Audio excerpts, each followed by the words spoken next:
Okay.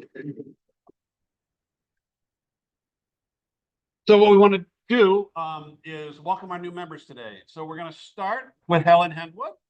Helen, come on up. And Dustin is going to do the honor. Helen Henwood, you have been chosen to membership in the Rotary Club of Dunedin because your fellow members believe you to be a leader in your vocation and because you manifest those qualities of head and of heart which fit you to interpret and impart the message of Rotary to those with whom you come in contact. You are the representative of IT project management. Your vocation in this club and any contribution of an educational value pertaining to that vocation must naturally come to us through you. On the other hand, you become the ambassador from us to your vocation, and it becomes your duty to carry the ideals and principles of service to your work. We also expect much from you in help and inspiration, which will enable us to be better Rotarians, and with this hope, we most heartily offer you Rotary Fellowship. Helen, I wish to impress upon you that you have been admitted not only to the Rotary Club of Dunedin, but to a worldwide association, and by virtue of your membership in this club, you will be welcomed in the fellowship of any Rotary Club in the world. The honor and privilege of Rotary membership carries with its duties and obligations. You will be expected to attend the club's meetings regularly, to perform your share of club service, and to place your knowledge and talents at the disposal of the club in its task of carrying the principles of Rotary into the daily life of the community. The community will know and judge Rotary through your embodiment of it in character and service. And we accept you as a member because we believe our principles and organization to be safe in your keeping. I ask all members to rise. Helen, it is now my distinct pleasure in the name of the Rotary Club of Dunedin. I now formally admit you to membership in this club and ask that your sponsor, Linda, affix your.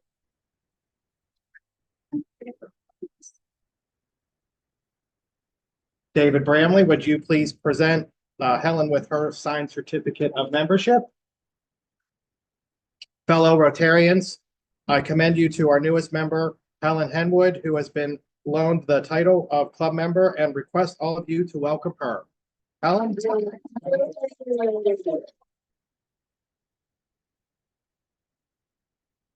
invite you to say something about yourself.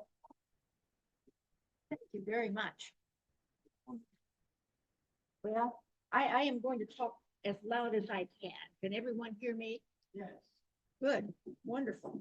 Well, I am just so pleased to be able to be a part of this group. I'll tell you a little about myself. My background is I'm a Midwesterner. I was born to Indiana farmers, I'm the youngest of 5 daughters. And I grew up on the farm and in a small town environment. After I graduated from high school in Corydon, Indiana, I went to Purdue University in West Lafayette, Indiana, to study math and science. And I was a first-generation college student. And being from a small town and going into an environment like that, a huge university, it was quite an experience, but it was a good experience. I graduated in 3.5 years, mostly because I really couldn't afford the tuition increase that was going to be that following semester. So, and I did have to work my way through college, but it's a very good experience to do that. Since then, I have, my husband and I have established a scholarship for science students who are the first in their family to go to university. So anyway, that's been a very good opportunity. Let's see, my education, Purdue, of course, and also I have an MBA. I did that at University of South Florida while working, so I would take night courses. And it took me a very long time, but finally I got it in 1985, and I said, wow, that's great. So my career is information technology. And I started out in, I know, I'm going to date myself anyway when I tell you. The machines were large, the memory was small. And this was in 1970. I worked for the university for a while, and then, in those days we job hopped a little bit. And so I did work in different places. Came to Florida in 1976. I worked for what used to be Florida Power Corporation, and for a consulting firm in Tampa. and for another consulting firm in Sarasota, and finishing up with Tampa Electric Company, and another consulting firm.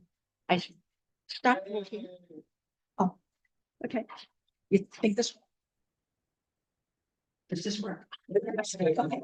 So I did stop working in 1999 to pursue other interests. I finished my last year 2000 conversion project. Contracts were kind of drying up, and I thought, well, this is a good opportunity. Our mothers were both kind of getting up in years and in their 90s, and there was stuff to do there, and I wanted to pursue other interests. I have had, oh, my family. Before I get onto that, my family. I married my husband David in 1992. I have two stepsons who are just joy of my life, young Dave and Tom. I have two daughters-in-law, Becky and Darlene, and their 4 grandchildren, 2 boys, 2 girls. In addition, I am blessed to have 3 of my sisters living in Florida.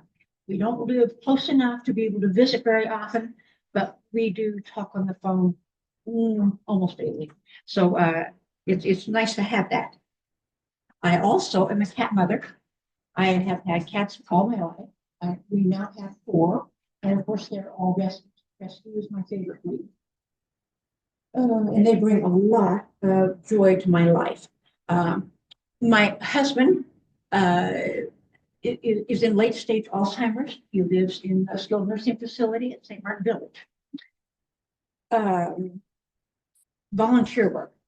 So in 2000, I started pursuing my interests. My lifelong interests are technology, business, the care of the elderly, animal welfare, and actually work in general. I'm much better at play, and that's probably my farm background. I don't know.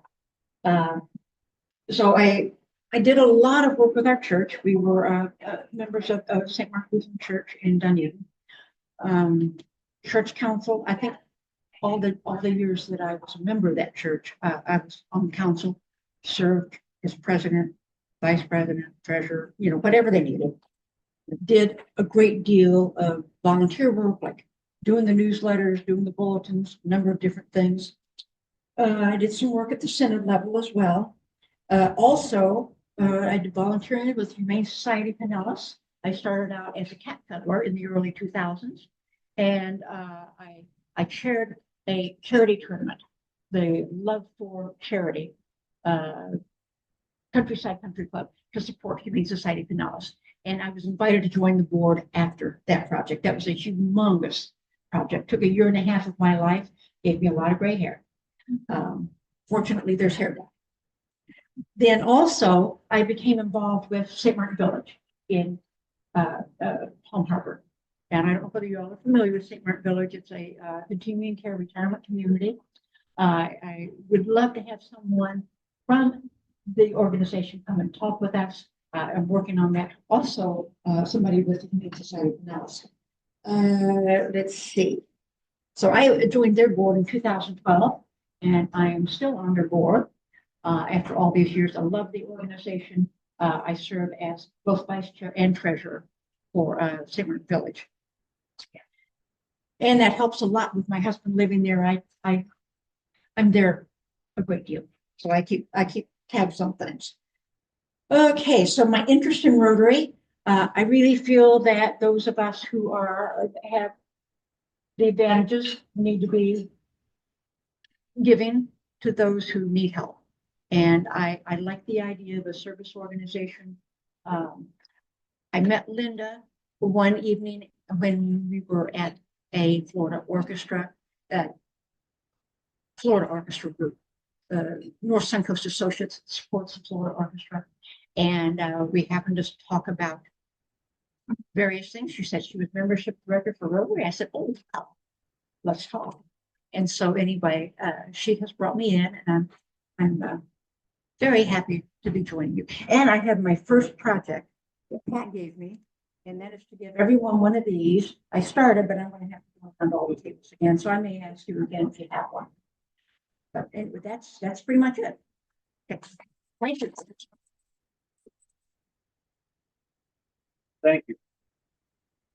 Thank you. There you go. Thank you. Okay.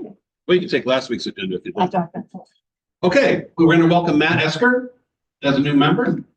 And Cece is unfortunately done with COVID, so Linda's stepping in to help us out. And Dustin is going to do the honors.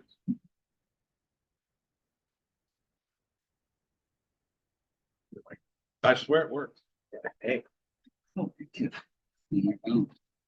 Matt Esker, you have been chosen to membership in the Rotary Club of Dunedin because your fellow members believe you to be a leader in your vocation, because you manifest those qualities of head and of heart which fit you to interpret and impart the message of Rotary to those with whom you come in contact. You are the representative of natural pest control. Your vocation in this club and any contribution of an educational value pertaining to that vocation must naturally come to us through you. On the other hand, you become the ambassador from us to your vocation, and it becomes your duty to carry the ideals and principles of service to your work. We also expect much from you in help and inspiration, which will enable us to be better Rotarians, and with this hope, we most heartily offer you Rotary Fellowship. Matt, I wish to impress upon you that you have been admitted not only to the Rotary Club of Dunedin, but to a worldwide association, and by virtue of your membership in this club, you will be welcomed into the fellowship of any Rotary Club in the world. The honor and privilege of Rotary membership carries with its duties and obligations. You will be expected to attend the club's meetings regularly, to perform your share of club service, and to place your knowledge and talents at the disposal of the club in its task of carrying the principles of Rotary into the daily life of the community. The community will know and judge Rotary through your embodiment of it in character and service. We accept you as a member because we believe our principles and organization to be safe in your keeping. I once again ask all members to rise. Matt, it is now in my distinct pleasure, in the name of the Rotary Club of Dunedin, I now formally admit you to membership in this club and ask that Linda fix your pin to your lapel.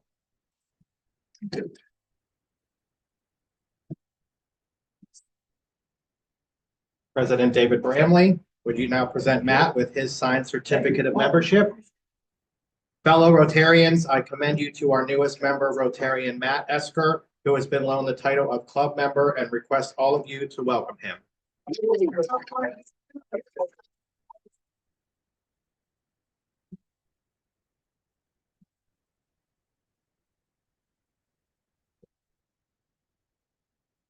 Mike, pretty sure you guys all can hear me pretty well. So growing up around here was a great privilege. We as kids, you know, this area in the 80s did offer this area did offer a lot of opportunity for us to grow up, you know, as kids. I went to Palm Harbor Elementary. I went to Palm Harbor Middle. I ended up graduating from Tarpon High. And, you know, in the 90s, I feel, being that I'm a product of the 80s, I feel like, you know, before, you know, we hit the 2000s, we're kind of like one of the last generations to really feel the change of where we're at now in our actual, you know, political, economic, social weirdness that we kind of all are dealing with now. But when I was in my early 20s and I had an opportunity to meet up with a guy that got me into lawn spraying, and you know, I was spraying lawns out in the hot summer Florida heat because I grew up cutting grass. My dad was like, "You want that pair of shoes? You want that bike?" He's like, "Go take your lawnmower and go over to that house and go mow that yard. Go over to that house and go mow that yard." And so I, you know, kind of grew up just around, you know, cutting grass, and it's what us Florida boys did, you know, when we were in the 90s, and that was the thing. So that kind of led me to getting in an industry that brings just an abundant amount of opportunity.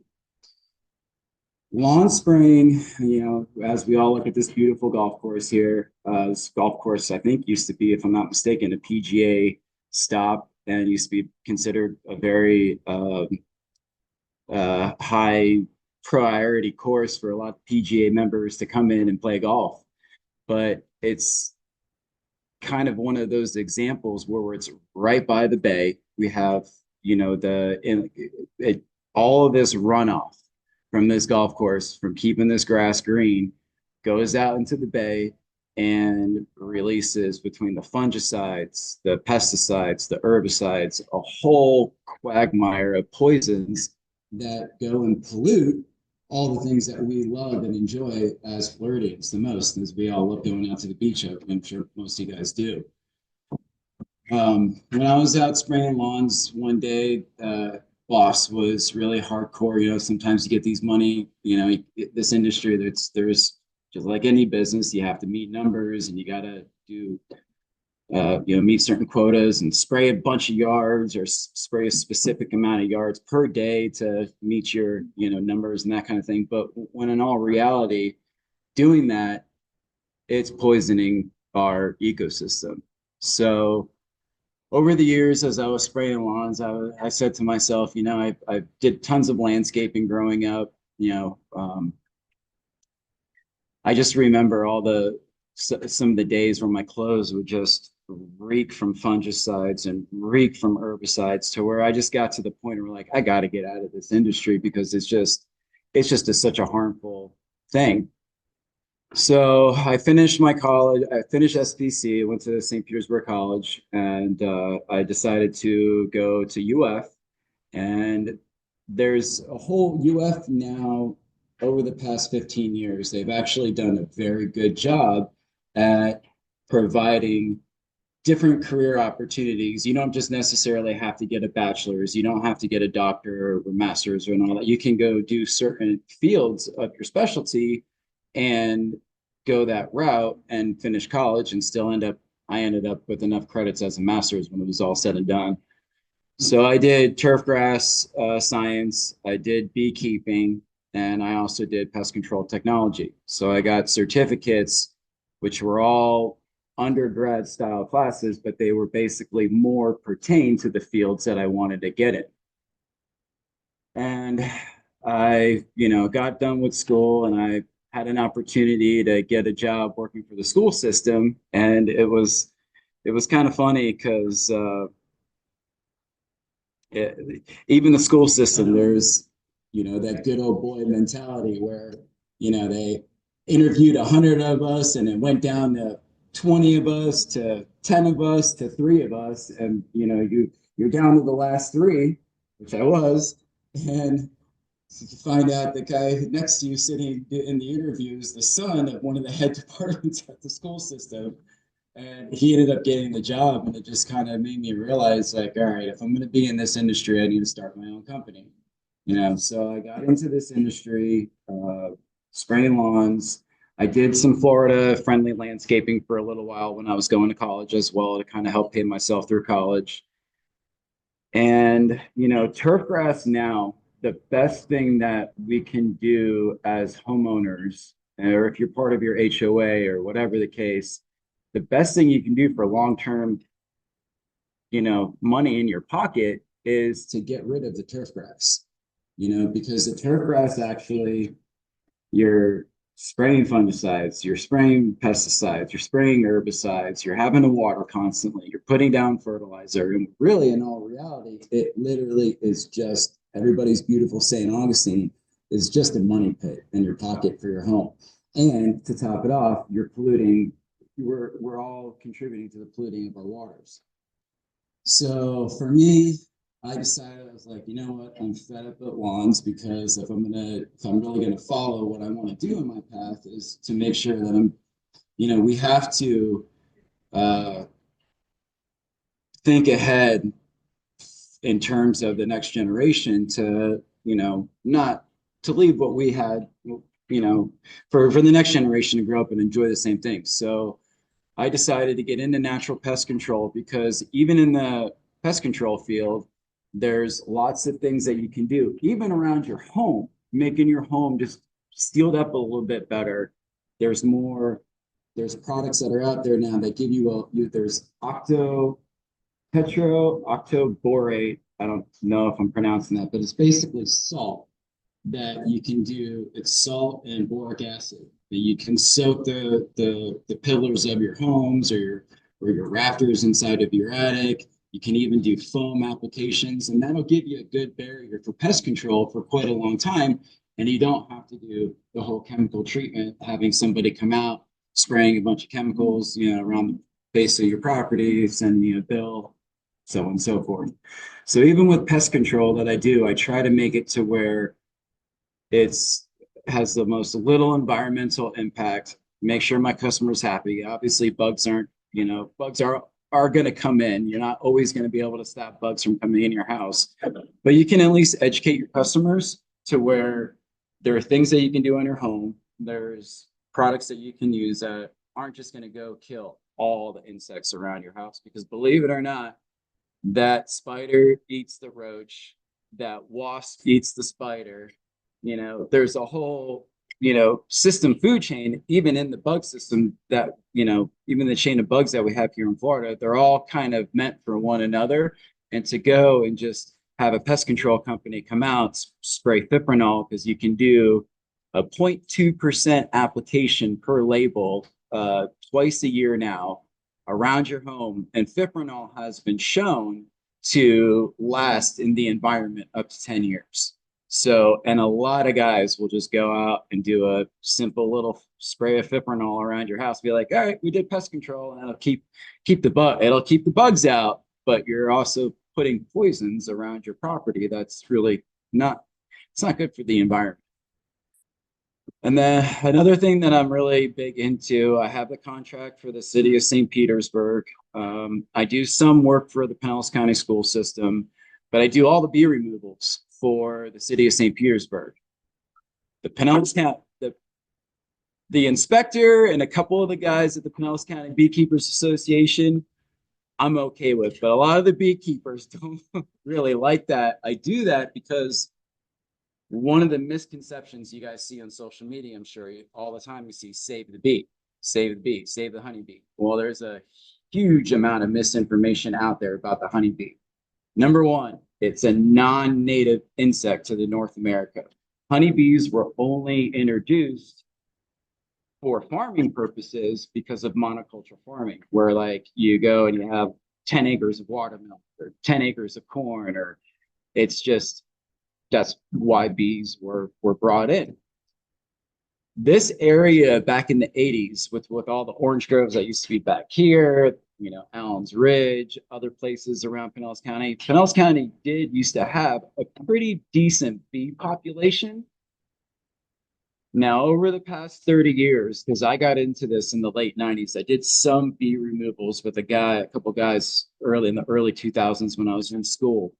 And a lot of the old timer beekeepers were like, we're starting to get overrun by the Africanized bee. This was like kind of in like 2010, 2011. Because what happened was in the earlier 2000s, they changed the laws.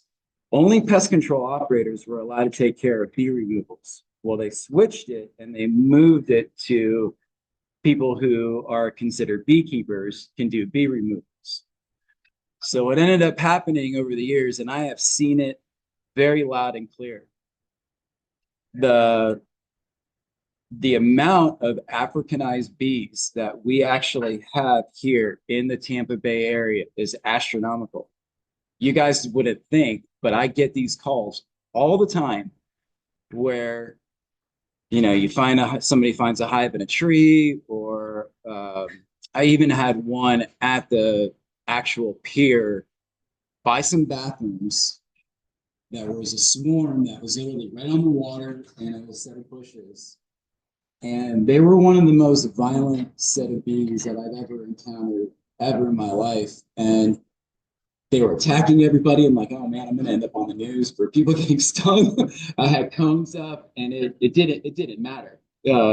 People were still wanting to get close because people have this misconception that it's like, oh, they're bees. We can get close. We can see this watch this beekeeper, what he's doing. And it's like, no, like these bees they will attack you. And it just happened 3 weeks ago in Tampa. There was a guy that was checking out a tree, and he got stung thousands of times and had to get rushed. He almost died from what I heard. So with bee removals, I take them very seriously because I have had quite a few instances where bees have gotten very aggressive. You can smoke them all you want.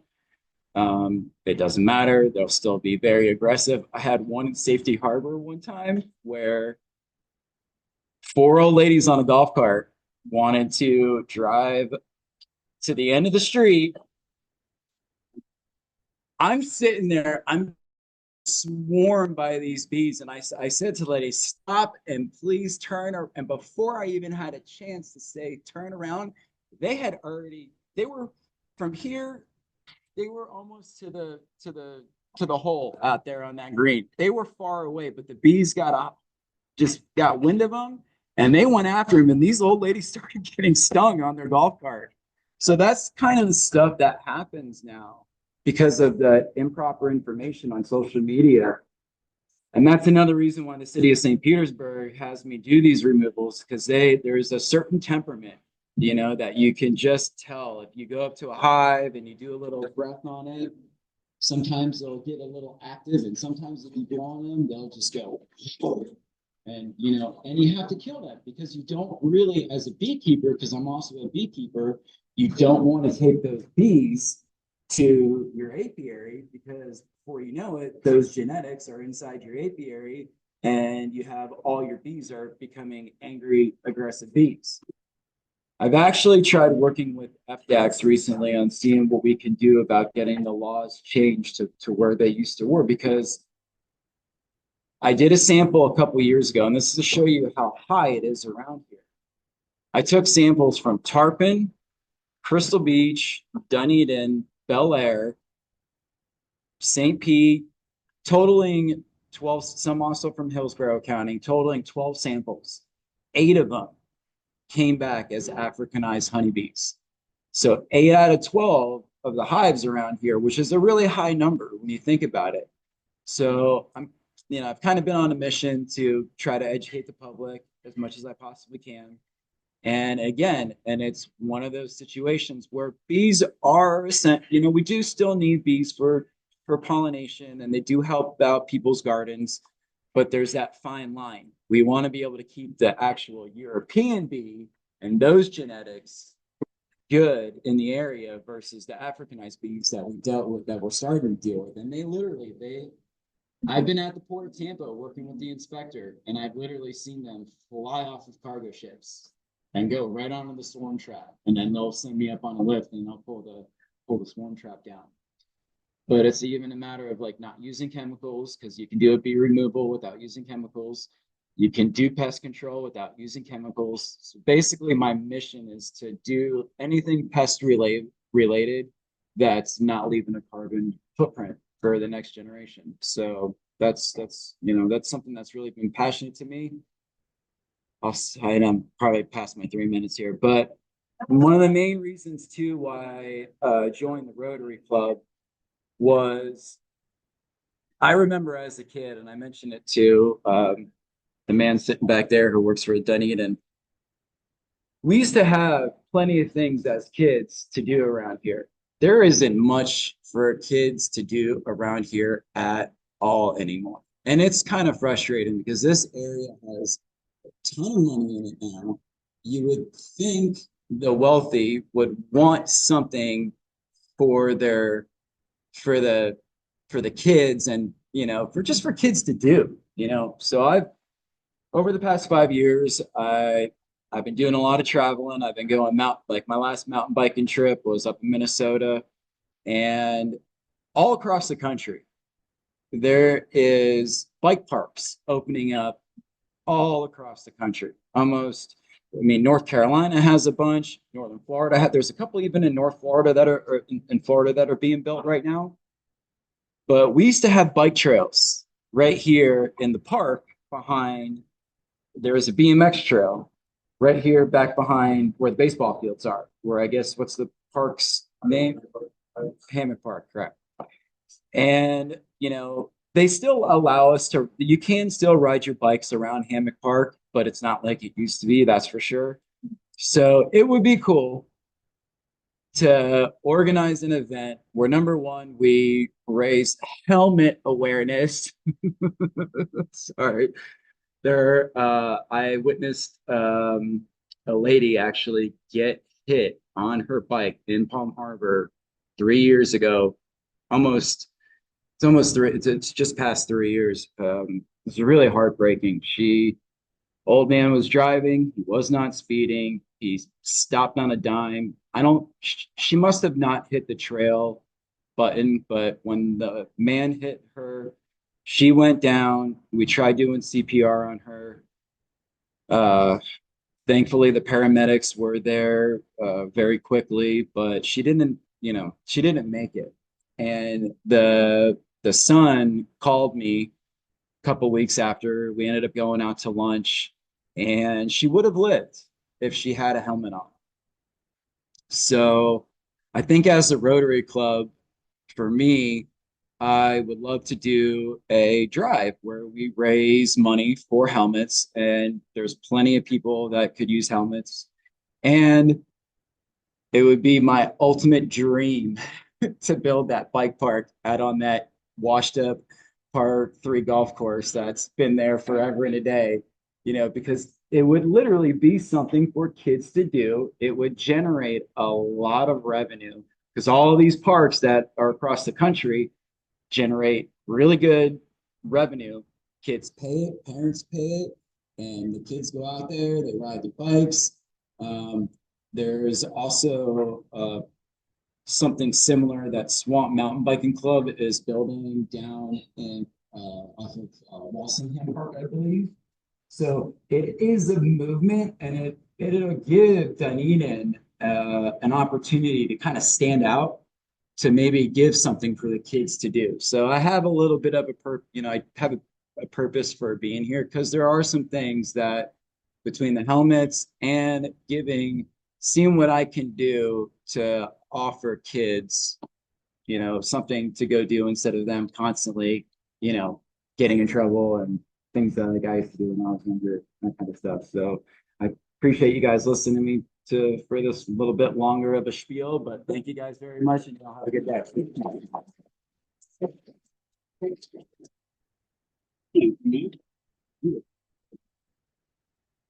Okay, so we're gonna do our member spotlight, or well, actually, we have our committee report from Pat, who's gonna talk about literacy.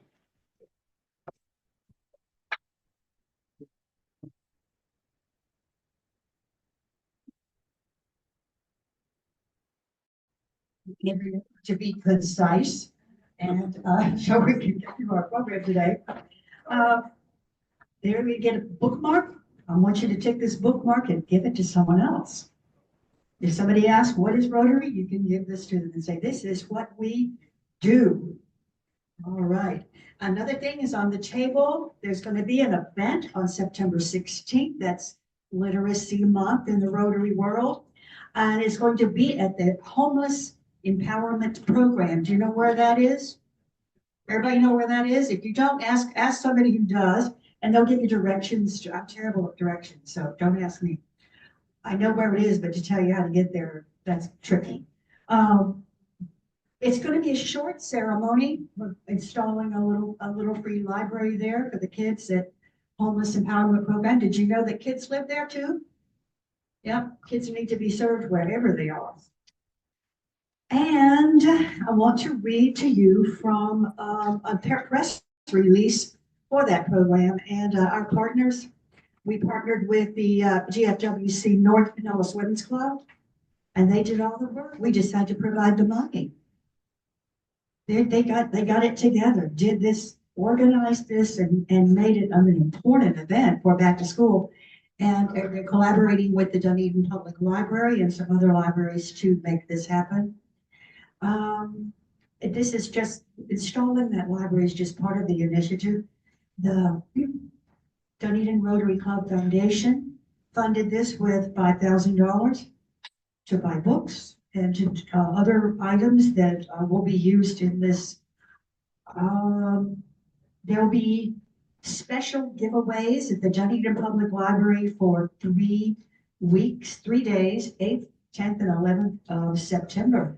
So if you have a kid you want to take to that, show up at the library, and it's also sign up for library card time. And I'm hoping that you will take advantage of some of the things happening this month that have to do with literacy. I want to talk briefly about what the literacy committee does throughout the year. We distribute the gift books that we have our speakers sign, and that's always fun. We distribute them at Christmas time and take them to the schools. And if you ever want to get involved in that, talk to me, because we need Santa's little elves delivering the books, and it's kind of a fun thing to do that time of year because the kids are so excited. Also, we're continuing to maintain as best we can the little free libraries that are already installed. Some of them are falling down. The one at Dunedin Elementary, I was by there the other day, was literally on the ground. So we have to get that reinstalled and be more vigilant about these little free libraries. So if you drive by a school and you see one, stop and see what's going on with it. Also, one of the projects that I've been doing personally, but Renee and I've been doing it together, books donated to the public library, Dunedin Public Library, that have been discarded by the schools and from the school libraries because they no longer support the curriculum. And if a book is in your library and it's not supporting the curriculum, they better get rid of it. So that's what's happening. And if you want to know more about that, I'll talk to you about that outside of this meeting. The Peace Pole event. The Literacy Committee was there at the Peace Pole event, distributing books to people who came, and there were some books left over. We gave those to the dental clinic, the free dental clinic, and because they have a waiting room and they needed books for their waiting room. And we're also continuing to support the Guatemala Literacy Project. And I attend the Dunedin principals meetings, and if anybody wants to go with me sometime and find out what's going on in the schools, that's how you find out. You go to a meeting of the principals because they tell it like it is. And I really like that. They're a candid group, and they are very, very pointed about what their needs are in the schools. And it's a good place to get information about how we as Rotarians can be of assistance. All right, I'm going to refer to this magazine. Everybody has one of these. If you're not getting your magazine, tell me. Okay. Everybody's getting their magazine? Except for the new members, but everybody else is getting a magazine. That's excellent. Okay. I'm going to read the first paragraph in this article. Maybe it'll be incentive for you to read the rest. Education is the most powerful tool we have for changing the world, and during Basic Education and Literacy Month, that's September, I want to remind everyone why our work matters. Education breaks the cycle of poverty, opens doors to opportunity, and empowers individuals to transform their communities. But education doesn't exist in a vacuum. We must also address peace, health, clean water, economic opportunity, maternal and child health, and the environment. And those are the areas of focus for Rotary. I love this page because it gives information like the object of Rotary. Who would like to name an object of Rotary? An object. I'll give you one. There are 4 of them. The first one is the development of acquaintance as an opportunity for service. That's what we do when we get together here. We're developing acquaintance so that we can find out how we can help our community. Then there's the 4-way test and the Rotary Code of Conduct. Did you know there's a Rotary Code of Conduct? Page 56 will tell you all about it if you haven't read that. I love that. I love that they put it all on one page. So you can rip this page out and paste it somewhere to remind you. Put it on the bulletin board if you have a bulletin board at home in your kitchen or wherever, to remind you of these big ideas about Rotary. There are many things, and I've been in Rotary for 20 years, and I don't profess to know everything I need to know about Rotary. But I will tell you about one literacy project that I was involved in. Bev Fisher and I went with a group from the First Presbyterian Church, and we went to Belize, and we were involved in a program there at an orphanage. Oh, you're not allowed to call it an orphanage in Belize. It's a children's home. A children's home. These kids can be just dropped off, and their parents do get to come visit them. But the kids are dropped there, and they don't have anything. They don't have books and games and puzzles and whatever. So we did what we could when we were there to provide them with that kind of enrichment. But it really opened my eyes as to what education is about. It's not just about books. It's about having the right people there to introduce children to books and to show them what education can do for them.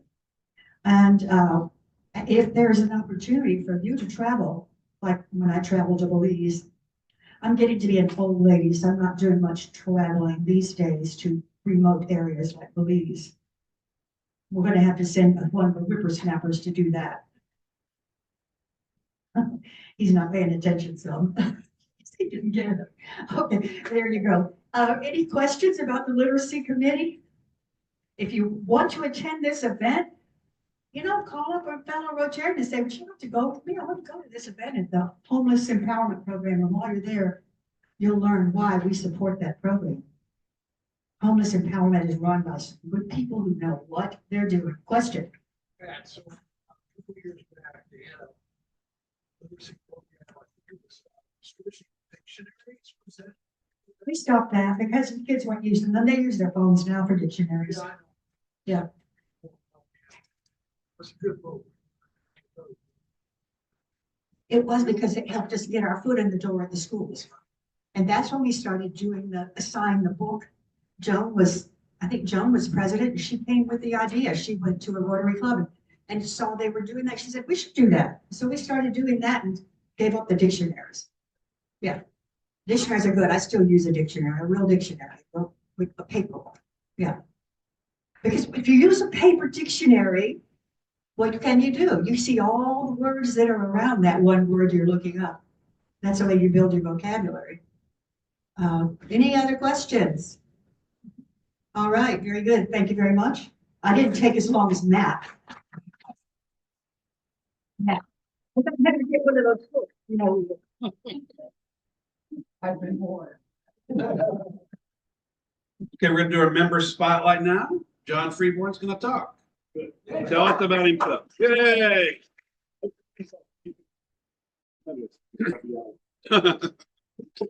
Good afternoon. I'm John Freeborn. I am an attorney here in Dunedin, mostly doing wills, trusts, estates, some real estate stuff, a very small amount of corporations and not-for-profits, of course, the Dunedin Rotary Club Foundation. I've actually been a member of this club since 1994. So I used to be like the youngest person at the club, and now I'm among the older. So anyway, I was also the first, I think, president who served 2 terms. I was president in, I think it was 2001, 2001, 2002, or it was 2000, 2001. And the previous, or the new president took over, and then he decided to move to Massachusetts or Connecticut. Anyway, and upon being informed that the bylaws said that the immediate past president was the president again, much to my dismay, I was the president again. So it wasn't a full 2 years, but it was a year and then like 9 months of the year. But anyway, it was a great experience. I enjoyed being president of the club. I was president of the club on the very day we met. We used to meet on Tuesdays for only like 50 years until they changed. And Tuesday was actually 9/11 in 2001. And so we all came into our meeting. It was a very emotional time. People were starting to discover what was happening. The towers had fallen by the time we met, but we still met that day. It was a very emotional time, but I will always know because of that 9/11 happened on a Tuesday. So anyway, and then I've also been involved in the Dunedin Rotary Club Foundation. Many other foundation members here are here. And that's something that our club is fairly unique in that we had our own, we still have, but we have it managed by the Pinellas Community Foundation. But we still have our own fund foundation, which makes it every year when we start over, we have to figure out what we're going to give money to. We're starting off on a plus. We don't have to start from 0 every year. So I want to thank everybody for their generosity to the Dunedin Rotary Club Foundation, not to be confused with Rotary International Foundation, but we have our own separate one. So about myself, I was born in Clearwater, Florida native, grew up in Dunedin, and went to Dunedin High School, went to college in Philadelphia, law school in New Orleans, graduate law school in New York. I worked in New York for 7 years. And then strangely enough, my focus changed and I actually moved back to Florida. So I used to work with my dad for many years. And then I worked with my sister, and my sister has moved to Maine. She's living in Camden, Maine. So I'm now sort of a solo practitioner, although we have Helen Kynes as of counsel in my firm. So there you have it. Thank you very much. Do you have any dogs? He's got two good. Big. Commissioner Tom Dugart's gonna tell us about his member spotlight.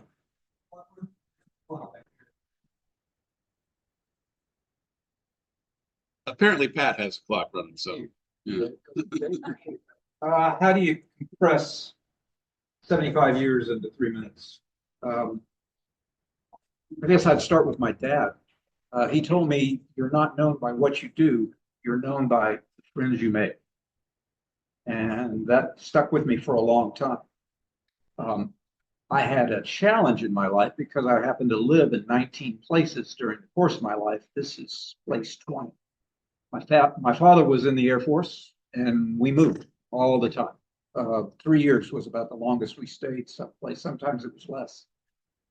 It's hard to make friends, but you learn how to do it fast when you have that kind of rotation going on in your life. I was lucky. I got to go to our home, which was Memphis. We only call it our home because that's where my father was born and his family was, and go to college there at what was then called Memphis State, University of Memphis. And in that particular place, I got to make a lot of very good friends. I've had the pleasure of knowing Rotary in 4 communities. In Enid, Oklahoma, where I was an executive for United Way, that's the way I got to know the community, was through the Rotary Club. And it was really interesting because in Enid, there were 2 banks, and those 2 banks were rivals. And you kind of you went to places and they'd say, which bank are you in? And they know you by your bank. But they'd say, well, you don't talk to the Carters, do you? And I say, well, I do every once in a while, but that was the other.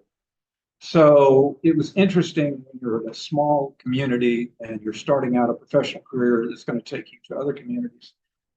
St. Joseph, Missouri after that, Kalamazoo, Michigan after that, Raleigh, Durham, North Carolina after that, Kansas City after that, and after Kansas City here. You could almost start my life by the day I moved in here. It has been such a great journey in the last 10 years, and it's almost 10 years right to the day that I moved in here. There's a lady, many of you have had the misfortune of not knowing. It was Lynn Wargo. All of you that knew Lynn knew she was a gem. She was the chamber exec, and I knew that I would need to get to know Lynn if I was going to connect to the community. By the way, one thing I did learn about moving from community to community is the thing you probably already know, which is you need to be intentional about being in a community. It's not about just showing up. It's being intentional. So I joined the chamber before I moved here, and I knew I was going to join Rotary the day I walked in the front door. And that's part of being intentional about community. And you discover a number of things. I too have been a president of this club, and it was a wonderful opportunity. It would have been nice if we could have met, but it was 2020. And so for 2020, we were virtually meeting a lot of times. Now, a lot of clubs kept meeting through that period, but our median age is probably 64. So we decided not to meet as much. It was nice getting through that, but it's kind of that blank spot, if you will, for a lot of people and for me and for the club. It was tough. We did a lot of things to get through that. I am grateful for being, I'm grateful for being with you. And I enjoy every time I come.